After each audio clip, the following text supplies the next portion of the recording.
Continuamos en el living, estaremos hablando de enfermedades raras, puntualmente de una, telangiectasia hemorrágica hereditaria, más conocida como HHT. Por eso estamos con la doctora Celica Criscuolo y con Claudia Méndez, que es paciente. Gracias a las dos por acompañarnos. Gracias a ustedes. Bueno, en un principio que nos cuenten de qué trata esta enfermedad, que es considerada rara, pero también están pidiendo por parte de los pacientes que sea considerada minoritaria por la incidencia que hay, no solo en nuestro país, sino en el mundo entero. Sí. Comentanos un poquito de qué va. Bueno, la enfermedad ya por su denominación parece muy rara, ¿no? Ya es difícil de pronunciarla. Telangiectasia hace referencia a los vasos dilatados y anómalos. Y eso se puede ver en la piel de los pacientes y en las mucosas, principalmente.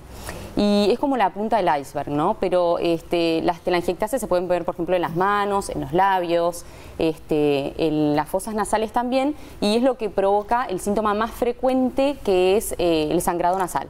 Que también se denomina epístasis, pero bueno, también es difícil de pronunciar, ¿no?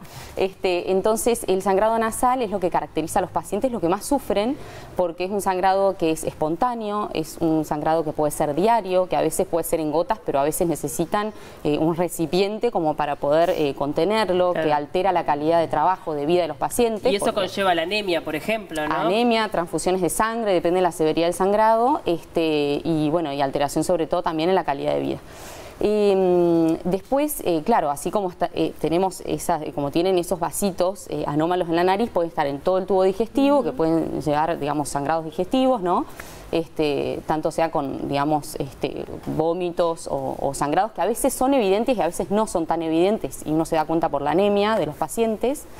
Y ¿por qué decía la punta del iceberg? Porque así como estas anormalidades que ocurren de los vasos sanguíneos a nivel de piel y mucosas, pueden estar en el pulmón, en el cerebro, en el hígado, ¿no? Que son, digamos, y en otros lugares más. Pero sobre todo en el pulmón y en el cerebro son importantes porque pueden determinar enfermedades mucho más graves, con secuelas y alteraciones de la mortalidad en pacientes, que estamos hablando de pacientes jóvenes, claro, ¿no? Y bueno, accidentes cerebrovasculares, ¿no? Abscesos cerebrales, insuficiencia respiratoria, o sea que realmente es muy importante. Es necesario sospechar todo esto. Si uno no conoce la enfermedad, dice, bueno, sangra por la nariz, póngase esta pomadita, sí, vaya al otorrino, haga tal cosa, pero es algo que uno habitualmente subestima, ¿no? El sangrado de nariz como algo relativamente habitual que a todos en algún momento de la vida nos pasó. Claro, cuando son niños es muy frecuente, uno no piensa que va a tener esta enfermedad. Pero si tenés un antecedente familiar, sí, porque es una enfermedad que es hereditaria, que es autosómica dominante, eso quiere decir que se transmite a la generación que sigue y tiene una penetrancia incompleta, o sea que el 50% de los hijos de alguno de los padres con la enfermedad lo puede heredar. Claro, se habla que a nivel mundial hay un cada 5.000, un paciente cada 5.000 personas, que estaríamos en Uruguay con aproximadamente 3 millones, unas 600 personas, más o menos, ¿verdad? 600 personas. Pero ¿hay 60 nada más diagnosticados o hay más personas? ¿Cómo viene el diagnóstico? Un poco menos de 100 personas, cada vez se va aumentando más y eso lo tratamos de actualizar. ¿Y esto por qué sucede? Porque en general se piensa que este tipo de síntomas se refiere a otro tipo de cosas y hay un mal diagnóstico. ¿Por qué estaríamos frente a esta situación? La enfermedad no se conoce tanto y no se reconoce porque, como tú decís, el sangrado nasal, y además lo que hay que tener en cuenta es que los pacientes no es que nacen y sangran por la nariz muchas veces, frecuente, sino que es algo que se va dando a medida que avanza la edad del paciente, los síntomas empiezan a florecer. Eso, a medida que crecen, ¿en qué edad más o menos se llega a notar totalmente la... Y bueno, los sangrados comienzan sobre la adolescencia y tal vez un poco más, eso varía mucho, depende del paciente, pero alrededor de los 40, 45, 50 años empiezan lo que pueden ser las complicaciones más graves. Claudia, contanos un poquito tu experiencia, en qué momento tú detectaste este tipo de sintomatología y cuándo fuiste diagnosticada. Bueno, en mi caso, por ejemplo, mi mamá, ella tenía sangrados que recuerdo de niña, siempre la vi sangrando, pero no sabían qué problema tenía, vivía con anemia, siempre fue como algo bastante natural dentro de la familia, pero nosotros no sabíamos qué tenía. Sobre sus 40 y pico de años, un médico le diagnosticó: lo que tú tenés es Rendu-Osler-Weber, que en realidad también es el otro nombre que... Exacto. Y por ese entonces yo tenía pintitas rojas en el labio inferior y me dijo, y vos también tenés lo mismo. Entonces, en ese momento yo supe que tenía esa enfermedad de nombre rarísimo. ¿Cuántos años tenías en ese momento? Y andaría por los 13, 14. Chiquita. Sí. Muy chiquita. Pero me dijo, comé lentejas y no te va a pasar nada. Esa fue la gran, en su momento, lo que nos dijo el médico. Y bueno, yo pensé que con las lentejas no iba a pasar nada. Pero bueno, en realidad era mucho más que lentejas, ¿no? A los 20 y pico de años ahí empecé con los sangrados y fueron en aumento, como decía la doctora, cada vez más. Sobre mis 38 o 40 años ya era insoportable. ¿Y eso te llevó a complicaciones de otro tipo? Sí. ¿A cuáles? Sí. Bueno, para empezar tuve una hemorragia muy grande que creo que en ese momento todos pensamos que mi vida peligraba. De hecho yo creo que sí, que fue un momento muy duro. Y bueno, y a raíz de ahí, de esa hemorragia, todavía tengo el recuerdo, estamos hablando de 11 años atrás más o menos.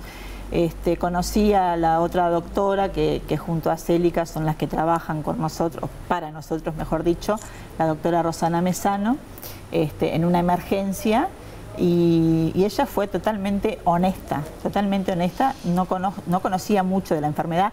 A ver, todos los médicos te dicen lo mismo, sí, la conozco, pero en realidad de ahí a que sepan cómo se la trata, claro, ahí es la diferencia. Y bueno, y ella me dijo, yo te voy a ayudar. Todavía recuerdo todas esas palabras porque realmente a lo largo de todos estos años ella siempre estuvo con nosotros. Y después, bueno, se le sumó la doctora, se sumaron otras personas más, que divinos todos. Y bueno, y fue cuando se decidió armar una asociación, porque una persona sola con todo esto no podía. No podía porque además en cada emergencia que yo llegaba era como que no hay nada para hacer, sí, conozco la enfermedad, otorrinos, visité todos los que se les ocurra, todo tipo de médico, y siempre decían lo mismo. Es una enfermedad que no hay nada para hacer. Sí, es una enfermedad incurable, en eso estamos de acuerdo. En eso estamos de acuerdo. ¿Te ha afectado, como decía la doctora, en otro tipo, para generar otras comorbilidades, como comentabas recién? He tenido complicaciones grandes, calidad de vida, o sea, la perdí totalmente durante mucho tiempo, porque los sangrados, uno habla de sangrados y se piensa que son gotitas. No, estamos hablando de hemorragias. Y bueno, y eso te afecta mucho. O sea, básicamente a mí lo que me ha pasado todo este tiempo han sido las hemorragias, lo que se me complicó, pero se pueden hacer tratamientos, procedimientos que a lo largo de todos estos años lo pude ir descubriendo, y bueno, y hoy puedo decir que mi vida tuvo un vuelco muy grande, o sea, la calidad de vida hoy se vive de otra manera muy distinta. Doctora, y hablemos un poco de eso, de los tratamientos para mejorar esta calidad de vida. Bueno, depende de la afección que tiene el paciente. Si estamos hablando de sangrado nasal, claro, hay mucho en estudio y poca evidencia porque al ser una enfermedad rara es difícil. Igualmente la humectación de las fosas nasales es fundamental, porque lo que tiene esta enfermedad es que repara en forma anómala. O sea, ante el mínimo trauma, el vaso, que se regenera normalmente, en este caso no lo hace. Entonces, ahí la humectación de las fosas nasales es fundamental, porque el trauma, la cascarita, ¿no? Todas esas cosas que parecen una pavada, es lo que después genera muchísima hemorragia en los pacientes. Esa es como la base, tener humectadas las fosas nasales. Y después, bueno, hay tratamientos tópicos, desde escleroterapia, tratamientos con medicaciones tópicas, hasta si es muy sangrante, digamos, muy severa, se pueden hacer tratamientos que son antiangiogénicos, que son de alto costo, ¿no? Hay una amplia variedad. Y acá, bueno, siempre surge la dificultad porque, claro, nosotros por el Fondo Nacional de Recursos accedemos a esos cuando están habilitados. En este caso, la enfermedad rara todavía nos cuesta y la remamos para que se reconozca la enfermedad, se reconozca como especialidad, ¿no? Y bueno, y se puedan aceptar todas estas opciones terapéuticas para los pacientes, ¿no? Entonces, digo, hay opciones, pero hay que pelear por cada uno. Han salido recursos de amparo en una paciente que tenía unas fístulas arteriovenosas, porque cuando hablamos de órganos ya es distinta la terminología, ¿no? En el pulmón, que ya había tenido un accidente cerebrovascular y la idea es prevenir, ¿no? Para no generar secuelas.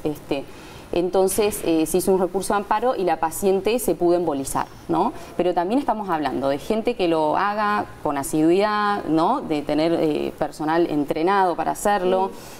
Hay pacientes que se han ido a Buenos Aires a hacerlo porque nosotros trabajamos muy en conjunto con el Hospital Italiano de Buenos Aires. Pues estaba una televidente y nos comentó que habían ido al Británico de Buenos Aires justamente, ¿no? Bueno, en el Hospital Italiano de Buenos Aires en verdad está la única unidad reconocida de telangiectasia hemorrágica hereditaria, que es la más grande que hay a nivel de Latinoamérica, que está, digamos, dirigida por el doctor Marcelo Serra. Y bueno, y nosotros trabajamos muy en conjunto con él porque tiene toda la experiencia y además hay muchos pacientes que también, claro, son todas cosas costosas, ¿no? Claro. Entonces, sí, hay algunos que han tenido la posibilidad de ir a tratarse ahí y volver. Perdón, en cuanto a la asociación, ¿verdad? ¿Qué tipo justamente de trabajo desarrollan? ¿Cómo están ayudando a los pacientes, incluso para aquellos que quieran consultar porque tengan esta duda si están teniendo la enfermedad? ¿Qué tipo de actividad desarrollan y qué logros han tenido? Porque es importante lo que tú dijiste, claro. Ese esfuerzo entre muchos es lo que a veces permite salir adelante y generar derechos para todos. Claro, en realidad nosotros lo que tratamos siempre sobre todas las cosas es dar mucha difusión para que se conozca la enfermedad y tratar de que no se denomine enfermedad rara. Si bien yo sé que lo es, pero nosotros queremos ser capaz que tratados como una enfermedad minoritaria, pero que podamos tener accesos como cualquier persona que tiene cualquier enfermedad y puede hacerse o accede a determinados tratamientos que capaz que son los mismos que los nuestros, pero nosotros como no estamos dentro del protocolo de las enfermedades, no tenemos ese acceso. Entonces estaría buenísimo y a lo que apuntamos es a eso, ¿no? Y bueno, y también que la gente, que los médicos sobre todo se interesen un poco más, o si no, digo, como el sueño nuestro sería tener el centro de referencia donde las doctoras puedan trabajar. Tenemos también una psicóloga que siempre está para apoyarnos. Ahora se nos acaba de sumar el doctor Santiago Ruiz, que está en la parte de investigación. O sea, hemos avanzado, sin duda que hemos avanzado. Sí, sin duda. Un poco tú lo mencionabas, pero me parece interesante también profundizar un poco más cuando afecta a los órganos, porque allí hay complicaciones que pueden ser de verdad que atentar contra la vida de una persona. Bueno, una hemorragia también, como la que tuviste también. Sí, es súper importante eso, que se refiera a un médico que sepa sobre la enfermedad. Porque fíjate que si uno dice telangiectasia hemorrágica hereditaria, soy un médico de medicina general que estoy en el interior. Digo, bueno, le doy la vaselina para que se ponga a la mañana, a la noche, capaz que pruebo con algún tratamiento, algún betabloqueante que ahora se puede usar. Pero si yo no le hago el rastreo de enfermedades, no le hago un ecocardio con burbujas, que ustedes no saben muy bien lo que es, pero realmente como que eso detecta indirectamente que tenga malformaciones en el pulmón. Son todas cosas como que lo sabe mucho el especialista. Entonces, bueno, justo ahora se aprobó la policlínica en el Hospital Maciel de telangiectasia hemorrágica hereditaria. Luchamos muchísimo, salió una ley para centros de referencia el año pasado, se postularon muchos hospitales e instituciones. Al final todo eso fue para atrás, pero tratamos de que vaya para adelante porque es muy importante que lo vea un especialista. Entonces, si lo ve un especialista, pasa que le pide los exámenes para detectar precozmente y prevenir las complicaciones antes de que pasen. Por eso la importancia, digamos, más que nada. Pero en la mayoría de los casos afecta a los órganos o queda en la hemorragia o depende. O sea... 90%, 95% sangrado por la nariz y telangiectasias cutáneas 80%. Después, de acuerdo, porque hay distintos genotipos, o sea, distintas expresiones genéticas, no todos tienen la misma mutación, pueden afectar más a pulmón, más a hígado, más a tubo digestivo, ¿no? O a cerebro. Y bueno, y de acuerdo a eso igual la evaluación del paciente una vez que llega a policlínica y la primera consulta se hace para prevenir, para detectar precozmente que no tenga esas malformaciones. Una vez que se detecta malformación como esa que decimos que son como fístulas, ¿no? Vasos anómalos que son de un calibre importante a veces, ahí se trata de hacer una red de profesionales que sean los más especialistas en el área y de acuerdo, porque vos imaginate el lío, ¿no? Uno es de Casmo, el otro es de la Española, el otro es de, no sé, el otro vive en Artigas, el otro... me preocupa la gente del interior, ¿verdad? Porque ahí es donde casi siempre en este tipo de cosas toda la población del interior queda bastante sola, y a veces la referencia hacia Montevideo no llega. Sí. ¿Puedo hacer una pequeña anécdota? Mi hermano vive en el interior, tuvo una hemorragia grande hace 2-3 años atrás y él vive en Río Branco, se tuvo que trasladar a Melo porque, dicho sea de paso, allí no tenía la posibilidad de una transfusión. Entonces se tuvo que trasladar y mientras él estaba atendiéndose por el médico, le estaban tratando de, o sea, cualquier cosa en la nariz, le hicieron un taponamiento de esos que en vez de ayudarte te destrozan la nariz, y yo por WhatsApp mandándole que tenían que darle transamina, que tenían que darle transfusión de sangre, porque lo iban a mandar sin transfusión de sangre. Guiando a los médicos. Sí, o sea, por WhatsApp, pasándole a mi hermano, mi hermano se lo comentaba al médico y él accedía a lo que yo le estaba informando, que si te pones a pensar es una locura, porque digo, yo estaba dentro de mis cabales y sabía lo que le estaba diciendo, pero no es así, no es así como debe de funcionar la cosa. Digo, los médicos tienen que tienen que saber frente a qué están, y bueno, y por lo menos yo también entiendo, ojo, con esto no quiero decir ni le echo la culpa a los médicos, en realidad esto es una enfermedad que el profesional se tiene que interesar primero que nada, pero si no le interesa, tiene que haber un lugar donde poder acceder y donde poder informarse, y con profesionales que ya están muy capacitados. O sea, ahí ya tendríamos como un paso gigante que ellos sepan que comunicándose con las doctoras... del centro de referencia. Sí, claro. Es que siempre terminamos en lo mismo, necesitamos un centro de referencia. ¿Cuántos especialistas hay hoy que son expertos en esta temática y a los que se puede consultar? Porque también imagino que eso debe ser reducido. Expertos, te diría que no hay expertos en Uruguay. Vos imagínate, si hablas de quién emboliza pulmón, y bueno, si embolizó, es lo que... Yo como médico internista un poco trato de organizar todo. Si vos me decís quién hizo un montón de embolizaciones pulmonares en Uruguay, te digo nadie. En pacientes con telangiectasia hemorrágica hereditaria. Ahora, como las hizo con otras patologías, yo trato de buscar, bueno, esta paciente es de tal, de tal mutualista o es de ACE. Bueno, ¿quién ACE tiene experiencia en embolización? Entonces voy ahí. Gran desafío, ¿no? Es un desafío. Bueno, tenemos que ir despidiéndola, nos quedamos sin tiempo. Invitamos a que la sigan en Instagram como HHT Uruguay. Allí hay actualizaciones todo el tiempo de las movidas que están ustedes realizando, y de alguna forma se pueden acercar también a través de su grupo a los médicos que son especialistas o están más interiorizados en esta enfermedad. Gracias a las dos por acompañarnos, fue un gusto recibirlas. Muchas gracias a ustedes.